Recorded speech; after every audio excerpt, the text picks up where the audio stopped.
بسم اللہ الرحمن الرحیم۔ السلام علیکم کلاس 9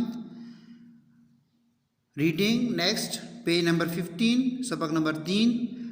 یہاں تک ہم نے ریڈنگ کر لی تھی۔ نہایت سخت قائل اور وحشی ہو جاتا ہے۔ انسان بھی مثل اور حیوانوں کے ایک حیوان ہے۔ یہ انسان بھی ایک حیوانوں کی طرح حیوانوں کی مثال یہ ایک حیوانوں کی طرح ہی ہے، اور جب کہ اس کے دلی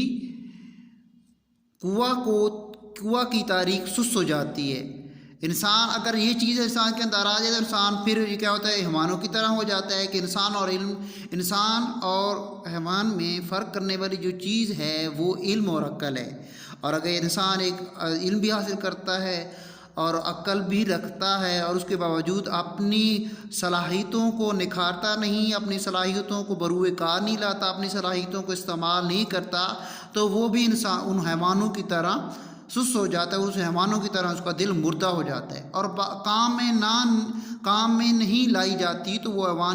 وہ اپنی حیوانی خصلت میں پڑ جاتا ہے۔ یعنی کہ انسان اپنی دلی قوہ کی جب تاریخ سست کر دیتا ہے، اپنے دل کی حرکت کو سست کر جاتا ہے اور اس کو کام میں نہیں لاتا، تو اس کے اندر حیوانی خصلتیں، حیوانی عادتوں میں وہ پڑ جاتا ہے اور جسمانی باتوں میں مشغول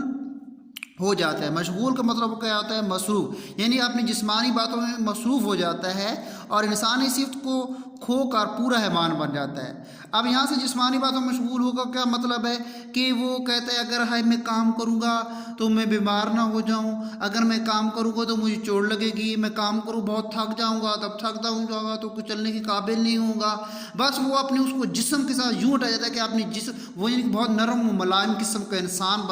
بن جاتا ہے، اور اس لیے وہ انسانی صفتیں جو اس کے اندر اللہ تعالیٰ نے ڈالی ہیں وہ اس کو کھو بیٹھتا ہے اور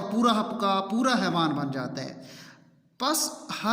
ہر ایک انسان پر لازم ہے کہ اپنی اندرونی قوہ کو زندہ رکھنے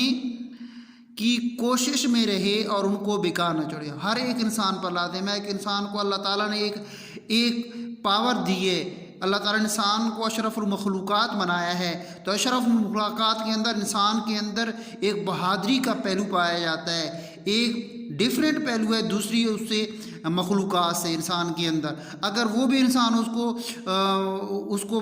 بیکار چھوڑ دے تو انسان کسی کام کا نہیں رہتا۔ اس لیے انسان کو زندہ رہنے کے لیے زیادہ سے زیادہ محنت، زیادہ سے زیادہ کام کرنا چاہیے، اپنے جسم میں سستی نہیں رہنی چاہیے، ورنہ انسان جو ہے نا کسی کام کا نہیں رہتا۔ Next page 15۔ ایک ایسے شخص کی حالت کو خیال کرو جس کی آمدنی اس کے اخراجات کے مناسب ہو، یعنی کہ جتنے اس کے اخراجات ہیں اس پہ اس کی آمدنی اتنی ہے کہ اس کے اخراجات جو ہے نا کور ہو جاتے ہیں، اور اس کو حاصل کرنے میں اس کو چندہ محنت و مشقت کرنا نہ پڑے، یعنی چندہ تھوڑی بہت جو ہے نا محنت و مشقت بہت زیادہ جو ہے نا جان جوکھوں والا کام نہ کرنا پڑے۔ جیسا کہ ہمارے ہندوستان میں ملکیوں اور لاخراج داروں کا حال تھا، اور اپنی دلی قوہ کو بھی بیکار ڈال دے تو اس کا حال کیا ہوگا۔ مثال کے طور جو ہمارے یعنی کہ شہزادے اور شہزادیاں تھیں اور جو ان کے نیچے وزیر و مشیر کام کرتے تھے، وہ ایسے تھے کہ انہوں نے اپنی دلی قوہ کو بیکار ڈالا اور اس کا پھر ان کا حال کیا ہوا، یعنی کہ لاپرواہی کا شکار ہو گئے اور اپنی جو ہے نا اپنی سلطنتیں بھی کھو بیٹھے۔ یہی ہوگا کہ اس کے عام شوق وحشانہ باتوں کی طرف میل ہوتے جائیں گے، یعنی کہ ان کو اس چیز کا عام شوق ہو جائے گا کہ حیوانوں کی طرح جو ان کی آپس میں ایک جگہ بیٹھ کر باتیں کرنا، گپ شپ کرنا، کوئی کام نہ کرنا، سارا دن محفل سجائے رہنا، معاشرے کی ایسی باتیں کرنا انسانوں کے خلاف، اور ایسی خسرتوں میں پڑ جانا کہ ان کو وہ اس چیز کا شوق لگ جاتا ہے، بیٹھیں جی حقے کے دھوئیں اڑائیں اور بس گپ شپ کریں جی، انڈور گیم کھیلیں، باقی کوئی کام نہ کریں۔ مزیدار کھانا اس کو پسند ہوگا، جو انسان بیٹھتا ہے کہتے ہیں اچھے سے اچھے کھانا ہونا چاہیے، بس